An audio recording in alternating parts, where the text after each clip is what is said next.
Всем привет! Сегодня сериал «Каин и Авель», 2009 год. Режиссер Ким Хён Сик. В главных ролях Со Джи Соп и Шин Хё Джун.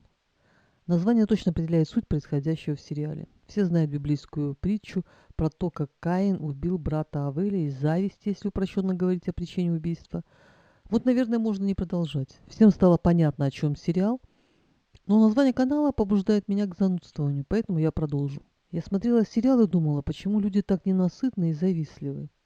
Подстроили аварию со смертельным исходом, чтобы прикарманить клинику. Усыновили сына погибших, а точнее оформили опекунство, наверное. Но жена и родной сын ненавидели пасынка и брата, так как он был наследником клиники, когда вырастет. Понятно, что жена преступница, подстроившая аварию. Муж находился в коме, к этому тоже приложили руку жена и сын, так как муж справедливости ради считал, что клиника должна перейти к родному сыну погибших, что не устраивало жену и сына. Чего людям не хватало? Присвоив клинику, ели хлеб с маслом, образно выражаясь. Нет, надо убить претендента сына, который в силу доброго нрава не обидел бы их, став во главе клиники.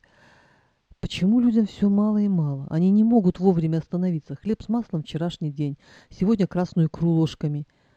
Вчерашняя старуха с разбитым корытом сегодня мечтает стать владычицей морскую. А ведь сегодня детей учат честолюбию, к вершине по головам. Моя мама, пережившая войну, всегда говорила, лишь бы войны не было. Для нее это было главным мерилом счастливой жизни. Прошло много лет, моей мамы уже давно нет, но я как эстафету приняла это желание, лозунг от моей мамы, и для меня это тоже самое главное. Я живу в малюсенькой квартирке, я не ем икру, я готова поголодать, но я как заклинание продолжаю твердить, лишь бы не было войны. Хотелось бы, чтобы библейская история брат на брата не имела попытки реконструкции в сегодняшней действительности, если так можно выразиться, новой.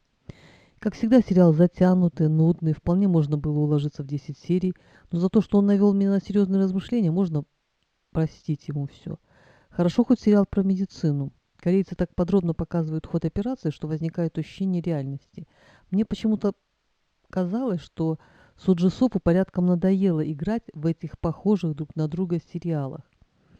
Один раз в воспоминаниях об Али, когда главная героиня рыдала, напившись, Суджи Соп еле сдерживал смех, и в этом сериале несколько раз я наблюдала подобное.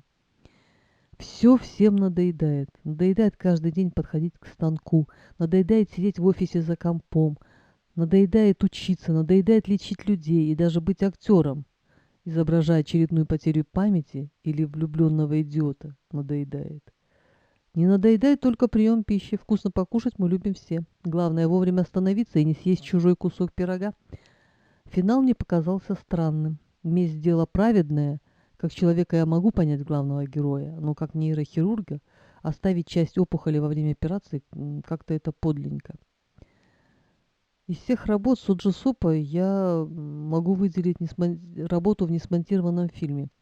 И то, наверное, потому что к сценарию приложил руку Ким Кидук. Тем, кто любит Соджи Сопа, рекомендую сериал к просмотру, если уж совсем нечего смотреть. Можно один раз посмотреть с промотками. На этом все. Надеюсь, Соджи Соп на меня не обидится. Шучу. Всем здоровья и удачи. Пока.